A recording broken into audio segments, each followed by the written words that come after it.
Здравейте! Вие сте с канала Miradex. Темата на днешният ни брой – видове огради. Има много видове огради – дървени, метални, пластмасови, тухлени. Много е лесно да се объркате. Затова днес ще разгледаме 6 най-популярни видове огради. Нека разберем техните плюсове и минуси, за да станете съседът, чиято трева е не само по-зелена, но и чиято ограда е по-красива и функционална. Започваме с ограда от рабица. Телена ограда, която се продава на ролки и може да има различни диаметри на отворите. Мрежата може да бъде стандартна или да има полимерно покритие. В този случай тя е по-устойчива на корозия и предоставя по-широка гама от цветове, но най-често е зелена. Нейните предимства са: евтина е, тъй като това е една от най-бюджетните огради. Лесен монтаж, мрежата се монтира бързо и не изисква специални умения. Ниски разходи на поддръжка, тя обикновено не изисква редовно пребоядисване. Друг плюс е пропускането на светлината и въздуха.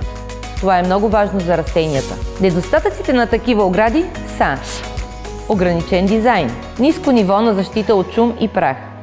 Всички звуци и прах от пътя ще летят във вашия двор, като коли на зелен светофар. И най-важното – ниско ниво на дискретност.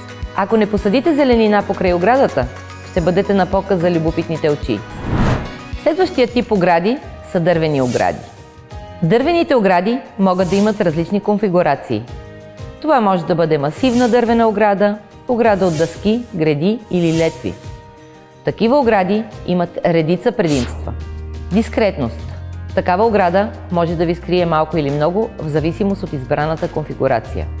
Висока шумоизолация. Зад такава ограда атмосферата в двора ще бъде по-тиха и по-спокойна. Трето.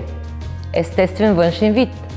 Такива огради са доста екологични и придават голям уют и топлина на вътрешния двор.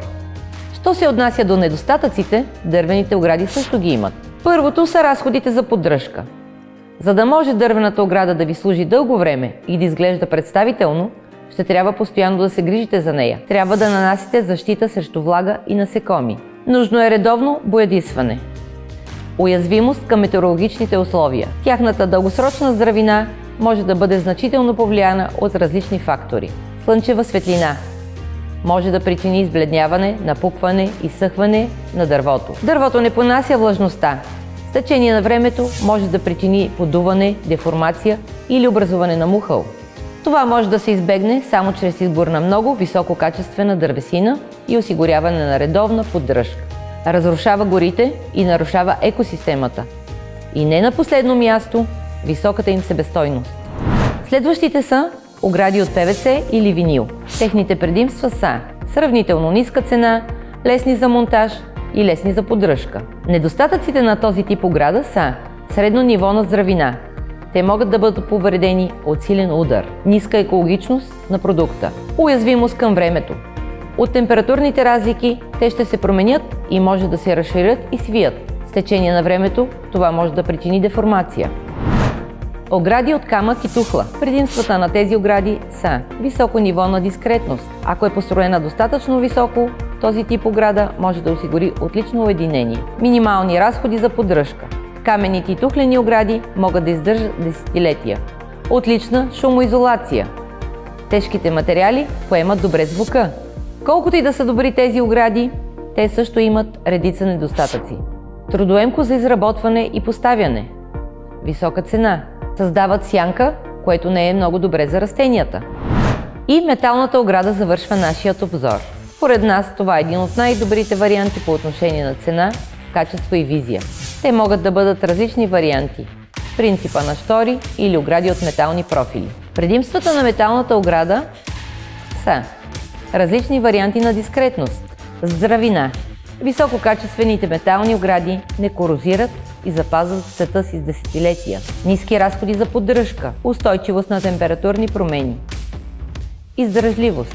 Металните огради имат дълъг експлоатационен живот и лекота на монтаж. Според нас има само един основен недостатък на такива огради. Днес на пазара има огромно разнообразие, но не всички производители използват качествени суровини и защитни покрития. Ето защо, когато избирате метална ограда, ви съветваме внимателно да изберете производителя. Вариант за метална ограда може да бъде от ковано желязо. Техните предимства са здравина, Издръжливост. Една добре поддържана ограда от ковано желязо може да издържи десетилетия. Оградите от ковано желязо се славят със своята естетика и атрактивен външен вид. Минусите. Прозрачност. Такива огради имат по-скоро декоративна функция. Доста висока цена в сравнение с другите видове. Нулева защита от шум и прах. Тук нашият преглед приключва. Препоръчваме ви отново да претеглите плюсовете и минусите и да помислите какви очаквания имате от бъдещата си ограда. Колко пари и усилия след това сте готови да похарчите за нея. И след това вземете решение. Надявам се това видео да е било полезно за вас и ако все още имате въпроси, ние винаги ще се радваме да им отговорим. Вие бяхте с Мирадекс. Ще се видим отново.